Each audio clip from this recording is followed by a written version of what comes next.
ሰላም ጤና ይስጥልን። በመላው የዓለም ክፍል የምትገኙ ክቡራትና ክቡራን የኢትዮስ ሚዲያ ቤተሰቦች እንደምን ዋላችሁ? የዕለተ ሰንበት የቀን ሰበር መረጃዎችን ይዘን መጥተናል። ለቻናላችን አዲስ የሆናችሁ ካላችሁ ሰብስክራይብ፣ ላይክ እና ሼር እያደረጋችሁ እንድትከታተሉን እንጋብዛለን። በቅድሚያ የያዝናቸውን ዋና ዋና ጉዳዮች እናስተዋውቃችሁ። በኦሮሚያ ክልል አርሲ አካባቢ የሚደረገው የኦርቶዶክሳውያን ግድያና አፈና ተጠናክሮ ቀጥሏል። ጥቃቱ ዓለም አቀፍ መነጋገሪያ ሆኖ ሳለ ዛሬም አሳዛኝ መረጃ ከቦታው ደርሶናል።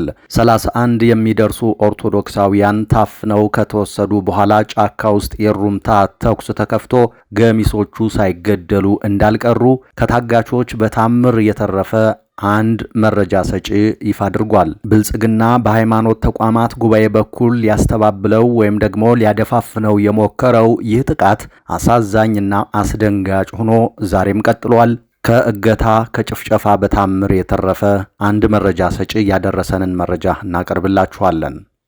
የፋኖ አመራሩ አርበኛ ዘመነ ካሴ ከሌሎች የብልጽግና ተቃዋሚ ኃይሎች ጋር እየተፈጠረ ነው ስላሉት ቅንጅት ተናግረዋል። በከተሞች ሊፋፋም ይገባል ስላሉት ትግልም እንዲሁ ሲገልጹ ተሰምተዋል። አርበኛ ዘመነ ካሴ ቆስሎ መቀሌ ሆስፒታል ገባ እያሉ የብልጽግና ሰዎች ከሰሞኑ ወሬ ሲያፋፍሙ መሰንበታቸው ይታወቃል። አርበኛው ብቅ ብሎ መልእክት አስተላልፏል። ትሰሙታላችሁ። የትግራይ በጀት በአማራ ክልል በኩል ለወልቃይት እንዲለቀቅ ተደርጓል የሚል ተቃውሞ ተሰማ። ሕገ መንግስቱንና የፕሪቶሪያውንም ስምምነት የጣሰ ተግባር ነው ተብሏል። ማናለ ምን ያህል የተረጋገጠ ነው? የወልቃይት የፌዴራሉ በጀት ጉዳይ ምን ያህል ሲያወዛግብ ነበር የሚለውንም በዝርዝር ትሰሙታላችሁ። ክቡራትና ክቡራን የሚዲያችን ቤተሰቦች እነዚህንና ሌሎችንም መረጃዎች ይዘናል። ከኛ ጋር ሆናችሁ እስከ መጨረሻው ተከታተሉን። ሀሳብ አስተያየት ቢኖራችሁ በኮሜንት መስጫው ቦታ ላይ አስፍሩልን፣ እንመለከተዋለን። ለዝግጅታችን መሻሻል ግብአት ይሆነናል። መልካም ቆይታ፣ እስከ መጨረሻው ተከታተሉን። በኦሮሚያ ክልል አርሲ እየተደረገ ያለው ጭፍጨፋና እገታ አሁንም ተጠናክሮ እንደቀጠለ ነው። ጥቃቱ ዓለም አቀፍ መነጋገሪያ ሆኗል። ብልጽግና በሃይማኖት ተቋማት ጉባኤ በኩል ሊያለባብሰው ሊሸፋፍነው ቢሞክር የሚቻል አልሆነም። ከዚህ ጋር በተያያዘ አንድ አሳዛኝ መልእክት ከቦታው ደርሶናል። ልብ ሰባሪ መልእክት ነው። ቃል በቃል መልእክቱን ቀጥሎ እናቀርበዋለን። ይህ ድርጊት ትናንት የተፈጸመ ነው። ምናልባት ለብዙዎቻችሁ ስሜት ሊነካ የሚችል መልእክት ነው። እስከ መጨረሻው ግን አድምጡን። ይህ አሳዛኝ ጭፍጨፋና ድርጊት የተፈጸመው ኦሮሚያ አሩሲ አቦምሳ ሃይፋ ዳገት የሚባል ቦታ ላይ ነው። ወዲያው ከዋናው መንገድ ራቅ ብለው ወደ ጫካ ይዘዋቸው እንደገቡ ተከታታይ የሩምታ ተኩስ ሰምተናል። ምናልባት የተወሰኑትን ሳይጨፈጭፏቸው አይቀርም። አውቶቡሱ በታጣቂዎች መንገድ ተዘግቶበት ቆመ። ወዲያው ታጣቂዎቹ ወደ አውቶቡሱ ገብተው በኦሮምኛ ሁሉንም ተሳፋሪ እንዲወርድ አዘዙ። ጭምብል አለባበሳቸው፣ መሳሪያ አያያዛቸው፣ አልባሳት አለባበሳቸው በቴሌቪዥን የምናያቸውን የአልሸባብ ታጣቂዎች ይመስላሉ። ወዲያው አማራ ኦርቶዶክስ የሆናችሁ በዚህ በቀኝ በኩል ተሰለፉ አሉ። ኦሮሞ የሆናችሁ ደግሞ በግራ ተሰለፉ አሉ። ወዲያውኑ ቆጠራ አድርገው ኦሮሞዎችን ወደ አውቶቡሱ ገብታችሁ ጉዞ ቀጥሉ ብለው አዘዙ። እኛ ጉዞ እንደጀመርን 31 የአማራ ኦርቶዶክሶችን ከሃይፋ ዳገት ወደ ጫካ ይዘዋቸው ገቡ። ወዲያውኑ ከዋናው መንገድ ራቅ ብለው ወደ ጫካ ይዘዋቸው እንደገቡ ተከታታይ የሩምታ ተኩስ ሰምተናል። በዚህ ተኩስ ምናልባትም የተወሰኑትን ሳይጨፈጭፏቸው አልቀሩም። እኔ ኦሮሞ ነኝ ብዬ በግራ በኩል ተሰልፌ ወደ አቦምሳ ገባሁ። እስካሁን ግን ልቤ ሃይፋ ዳገት ላይ ታግተው ከተወሰዱት ዘመዶቼ ጋር ነው። እነማን ተጨፍጭፈዋል፣ እነማን ተርፈዋል? ሰቀቀን ላይ ነኝ። ሰው ላይ የተተኮሰ ጥይትና አየር ላይ የተተኮሰ ጥይት ድምፁ ይለያያል። በእርግጠኝነት የሩምታ ተኩሱ አየር ላይ የተተኮሰ አይደለም፣ በሰው ገላ ላይ ነው ያረፈው። ምን ነው እዛው በቀኝ በኩል ተሰልፌ አማራ ኦርቶዶክስ ነኝ ብዬ መከራውን ብቀበል እላለሁ ይላል እንግዲህ መረጃውን ያደረሱንና ከዚህ አሳዛኝ የእገታ ጭፍጨፋ ጥቃት የተረፉ ግለሰብ። እንግዲህ ይህ ድርጊት የተፈጸመው ትናንት ህዳር 6 2018 ዓ.ም ከናዝሬት ወደ አቦምሳ ሲጓዝ ሃይፋ የተባለ ቦታ 31 አማራ ኦርቶዶክሶች ታግተው ተወስደዋል። ከዚህ እገታ የተረፈ ሰው ቀጥታ የላከው መልእክት ነው ቀደም ሲል ያነበብኩላችሁ። የሚያሳዝነው ይህ እገታ ሲፈጸም ዓለሙ ስሜ ሜጀር ጀነራል ሰለሞን ኢተፋ ኢብራሂም ከድር የአቦምሳ ከተማ ህዝብን ሰብስበው ሰሞኑን በዚህ አካባቢ ሃይማኖትን መሰረት ያደረገ ግጭት ተቀስቅሷል የሚባለው ውሸት ነው፣ ሰላም ነው ብላችሁ ይህንን ለሚዲያም ለህዝብም ተናገሩ፣ የጠላት ወሬ ነው በሉ፣ የብልጽግና ጉዞ አይቆምም እያሉ ምናባዊ የብልጽግናን ስብከት ከተማው ላይ ይሰብኩ ነበር ይላል መረጃው። ብልጽግና የሃይማኖት ተቋማት ጉባኤን ጭምር መግለጫ በማስወጣት ጉዳዩን ለማለባበስ ሞክሮ ነበር። ከዛም አለፍ ሲል እነዚህን ቀደም ሲል የጠቀስኳቸውን የብልጽግና ባለስልጣናት ወደ ቦታው ማለትም ወደ ከተማው በመላክ የጠላት ወሬ ነው እያለ ይህንን ስብከት ያሰብክ ነበር። ነገር ግን በዝምታ ኦርቶዶክሶችና አማራዎች ላይ ያነጣጠረው ጥቃት አሁንም በአሳዛኝ ሁኔታ እንደቀጠለ ነው። ክቡራትና ክቡራን አሁን ደግሞ ወደ ሌሎች መረጃዎች እናልፋለን። የፋኖ አመራሩ አርበኛ ዘመነ ካሴ ከሌሎች የብልጽግና ተቃዋሚ ኃይሎች ጋር እየተፈጠረ ነው ስላሉት ቅንጅት ተናግረዋል። በከተሞች ሊፋፋም ይገባል ስላሉት ትግልም እንዲሁ ሲገልጹ ተሰምተዋል። በአማራ ክልል የቀጠለው የተኩስ ልውውጥ የሚያደርሰው ውድመትም እንዲሁ እንደቀጠለ ነው። የመንግስት ወታደሮች በአርሶ አደሩ የሰብል መሰብሰቢያ ወቅት እየተኮሱ ያሉት ከባድ መሳሪያ ጉዳት ማስከተሉንም ቀጥሏል። በክልሉ የተለያዩ ቀጠናዎች ውጊያው የቀጠለ ሲሆን በጎንደር አጅሬ ጃኖራ አካባቢ በተለይም ጥራሂና ተብሎ በሚጠራው ስፍራ የመንግስት ኃይሎች ወደ ስፍራው ማቅናታቸውን ተከትሎ የተደረገው ውጊያ ከባድ የተባለ ጉዳት ተመዝግቦበታል።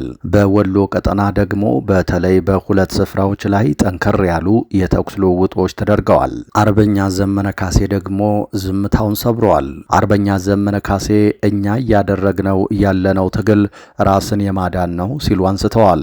አቶ እስክንድር ነጋ ከሰሞኑ ከቱርክ ሬዲዮና ቴሌቪዥን ጋር በነበራቸው ቆይታ በተመሳሳይ መናገራቸው የሚዘነጋ አይሆንም። አመራሩ አርበኛ ዘመነ ካሴ በአሁኑ ወቅት ትግላችን ተጠናክሯል ሲሉናም የማስታጠቅና የማሰልጠን እንደዚሁም የአደረጃጀት አንድነት ስራዎችን እየሰራን ነው ሲሉ ገልጸው ሁለት ዋና ዋና ጉዳዮችን አስከትለዋል። ከሌሎች የኢትዮጵያ የጸረ ብልጽግና አገዛዝ ኃይሎችና የከተማ እንቅስቃሴዎች ጋር የተያያዙ ናቸው።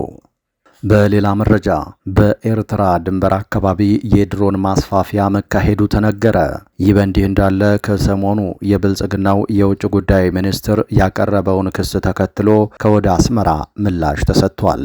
የውጭ ጉዳይ ሚኒስትሩ ጌዲዮን ጢሞቴዎስ ሰሞኑን በአንድ የፖሊሲ መድረክ ላይ ኤርትራ በኢትዮጵያ ውስጥ በብዝበዛ ተግባር ላይ ተሰማርታለች ብለው የኤርትራው ፕሬዝደንት ኢሳያስ አፈወርቂና የኤርትራ ልሂቃንን በወራሪነትና በዘራፊነት መክሰሳቸውን መዘገባችን ይታወሳል። ይህንን ተከትሎ እንደተለመደው ከወደ አስመራ ምላሽ ተሰጥቷል። የኤርትራው የማስታወቂያ ሚኒስትር አቶ የማነ ገብረ መስቀል ጌዲዮን ጢሞቴዎስ ኢትዮጵያን በዘላቂነት የሚያውከው የኢሳያስ ዶክትሪን ነው በማለት ያቀረቡትን ክስ ምክንያት አልባ የሚል ምላሽ ሰጥተውበታል።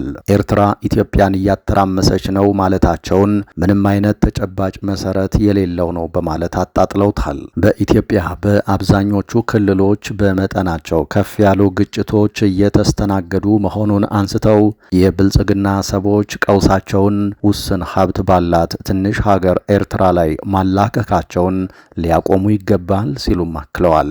የማነ ይልቁንም በኢትዮጵያ ውስጥ የሚካሄዱ ግጭቶች ምንጫቸው ከተሳሳተ መንግስታዊ አመራር የመጣ እንደሆነም ሲገልጹ ተስተውለዋል። የኢትዮጵያው ገዢ ብልጽግና ፓርቲ የጦርነት አጀንዳ ከቅርብ ጊዜ ወዲህ ወደ ተጎጂነት ትርክት ተቀይሯል የሚሉት የማነ ብልጽግና አስፈላጊ ከሆነ የባህር በር በኃይልም ቢሆን እናገኛለን ከሚለው ትርክቱ ለጊዜውም ቢሆን ዝም ብለዋል።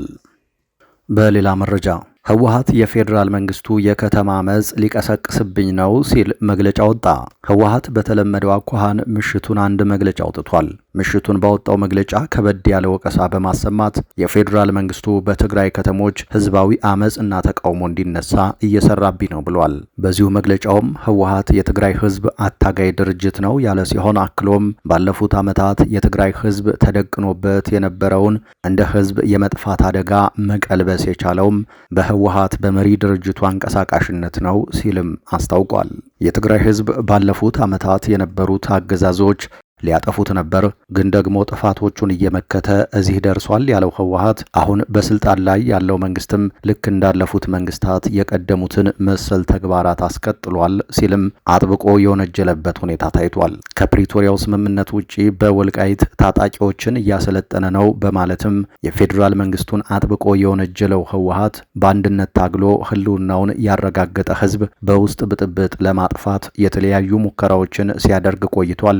ከነዚህ መካከል አንዱ የከተሞች ብጥብጥ ሆኖም ታይቷል ሲልም ወቀሳውን አሰምተዋል። ህወሓት ከተወሰኑ ጊዜያት ወዲህ ዋና ከተማዋን መቀሌን ጨምሮ ተቃውሞዎችን እያስተናገደ የሚገኘው በራሱ ታጣቂዎች ሆኖ ይታያል።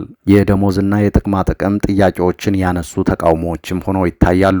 በሌላ በኩል በወልቃይት በጀት ላይ አዲስ ጥያቄ ተነስቷል። የፌዴራል መንግስት የወልቃይትን በጀት ለአማራ ክልል መድቧል በማለት ጽላል ሲቪል ማህበረሰብ ምዕራብ ትግራይ የተባለ ድርጅት ተቃውሞውን አሰምቷል። በሌላ አሳዛኝ መረጃ በደቡብ አፍሪካ በአንድ ሳምንት ጊዜ ውስጥ 5 ኢትዮጵያውያን ተገደሉ። ከሰሞኑ 2 ጓደኛሞችን ጨምሮ 5 ኢትዮጵያውያን በደቡብ አፍሪካ የተለያዩ ከተሞች በተሰነዘረባቸው ጥቃት ሕይወታቸው ማለፉን በደቡብ አፍሪካ የሚኖሩ ኢትዮጵያውያን ተናግረዋል። ነዋሪዎቹ እንደሚሉት በተለያዩ ጊዜያት ኢትዮጵያውያን ላይ ያነጣጠረ ጥቃት በታጠቁ ሰዎች በተደጋጋሚ እንደሚፈጸም ተናግረው ይህም የበርካታ ኢትዮጵያውያን ሕይወት መቅጠፉን ገልጸዋል። ለደህንነታቸው ሲሉ ማንነታቸው እንዲገለጽ ያልፈለጉ በደቡብ አፍሪካ የሚኖሩ ኢትዮጵያውያን እንደገለጹት ከ2 ቀናት በፊት በደቡብ አፍሪካ ደርባን ከተማ 2 ኢትዮጵያውያን ጓደኛሞች ማንነታቸው ባልታወቁ ታጣቂዎች መገደላቸውን ተናግረዋል። በተመሳሳይ መልኩ የጆሃንስበርግ ከተማ ነዋሪ የሆነ የ3 ልጆች አባት ከስራ ወደ ቤቱ በሚመለስበት ወቅት በታጠቁ ሰዎች በበርካታ ጥይት ተደብድቦ መገደሉን አስረድተዋል። በሌላ መልኩ አንድ ወጣትና ሌላ ታዳጊ በዚሁ በጆሃንስበርግ ከተማ አቅራቢያ በስራ ቦታ ሱቅ ውስጥ እያሉ በጠራራ ፀሐይ በታጠቁ ሰዎች በጥይት ተደብድበው ተገድለዋል ሲሉ ገልጸዋል። በሀገሪቱ በኢትዮጵያውያን ላይ ተደጋጋሚ ጥቃት የሚፈጸም ቢሆንም በፈረንጆቹ አዲስ ዓመት ዋዜማ ጎልቶ ይስተዋላል ብለዋል። ሚዲያችን በጉዳዩ ዙሪያ ያነጋገራቸው በደቡብ አፍሪካ የኢትዮጵያ ማህበረሰብ አመራሮች መካከል የሆኑ አንድ ስማቸው እንዳይገለጽ የፈለጉ የመረጃ ምንጭ በተለያዩ ጊዜያት በኢትዮጵያውያን ላይ የሚፈጸመው ጥቃት የበርካቶችን ሕይወት እየቀጠፈ መቆየቱን ተናግረው በሟቾች ቁጥር ጉዳይ ግን መረጃ ከመስጠት ተቆጥበዋል። የተወደዳችሁ የኢትዮስ ሚዲያ ቤተሰቦች ለዚህ ሰዓት ከተለያዩ ታማኝ መረጃ ምንጮች የደረሱን አዳዲስ መረጃዎች እንደዚህ ነበሩ። ከቆይታ በኋላ ሌሎች መረጃዎችን ይዘን ድጋሜ እንገናኛለን። እስከዛው በያላችሁበት የዓለም ክፍል ሰላም ቆዩልን።